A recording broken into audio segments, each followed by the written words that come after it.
Hi, my name is Brian O'Driscoll, and this is Springbank Farm.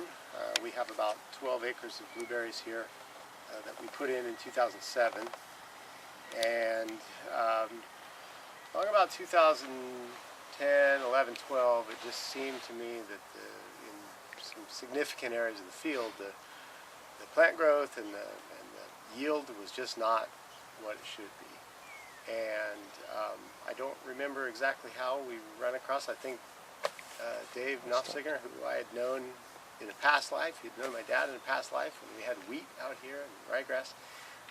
He just kind of showed up at the right time, and we talked a little bit about microbial matrix and lens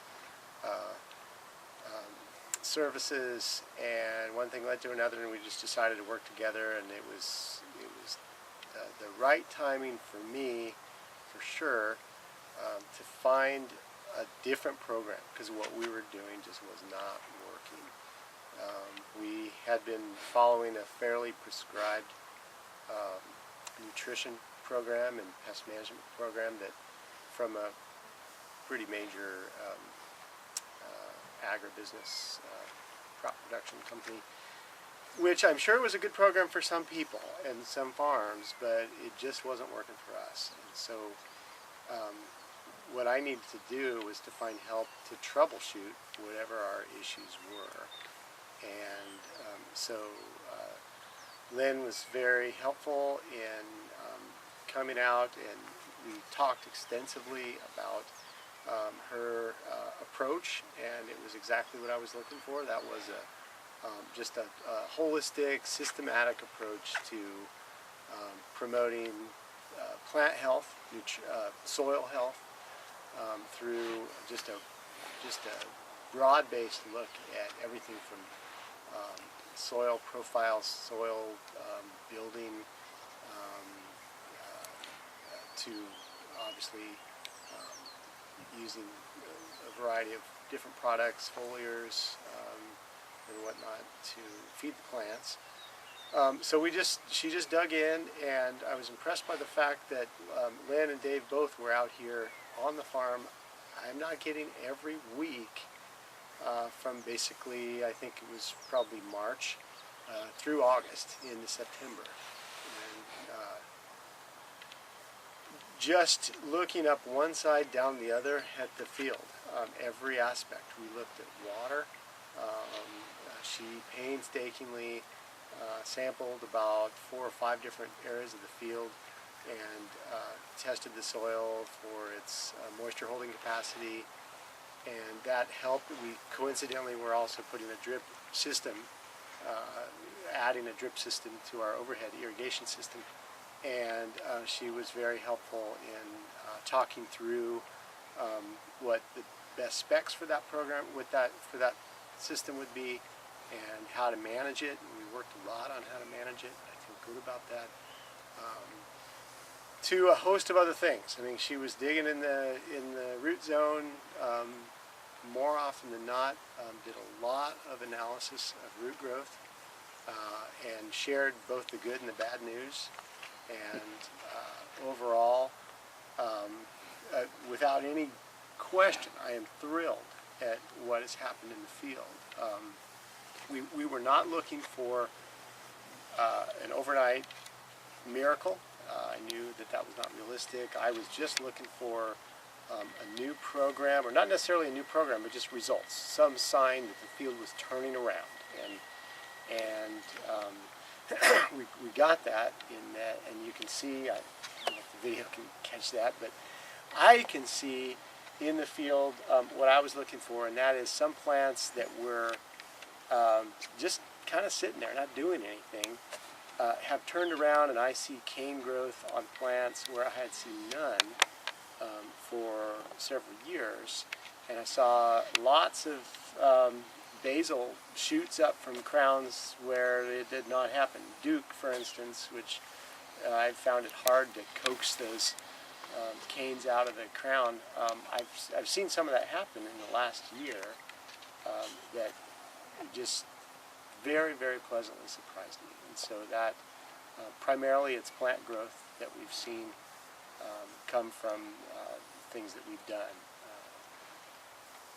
Lynn prescribed a lot of foliar applications of micronutrients, which had me on the tractor every week, multiple times every week. And it was a long haul, but I took a leap of faith and said, okay, well, we've got to do what we've got to do. And that's what we did. And the thinking being, let's take care of the plants foliarly while we build the soil health. And obviously, we're not going to turn the soil profile around overnight, but we have done a lot with it, and we know we've gotten good results through soil samples and just getting down on hands and knees and digging to see root growth, to see changes in the soil profile, and just numerous different points or windows into the field have revealed good things. Lynn has taught me a ton about how to read the plants, everything from looking at bud development in the late summer to plant size, plant size and leaf size and leaf development, certainly cane growth, and what to look for in how to tell when a cane is terminated, and then how to talk through what maybe caused it to terminate and what to do about that.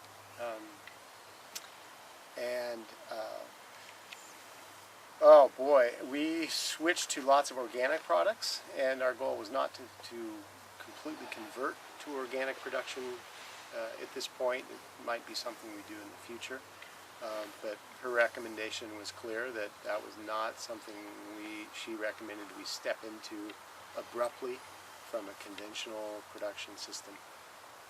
And I took her advice on that, and I think I feel really good about that. We're using a lot of fish emulsion, again, lots of micronutrients, mostly sprayed foliarly. We are using things that I had not run across before, things like, I'm blanking on it, but soil inoculant? yes, soil inoculant. So we used a lot of soil inoculant at the right times on the soil, on the leaves, foliarly. And I guess one of the things more than anything else that has impressed me is Lynn's obvious grasp of the relationships in the soil and the importance of not just prescribing a set of inputs, but prescribing inputs that make sense given the profile of the soil and the health of the plants and what they are showing on a weekly basis. So, it's not I was using a prescribed system that more or less said, well, here are when your numbers in your soil sample and your tissue samples revealed are these sorts of numbers, then you need to add these sorts of quantities of various micronutrients and of course nitrogen.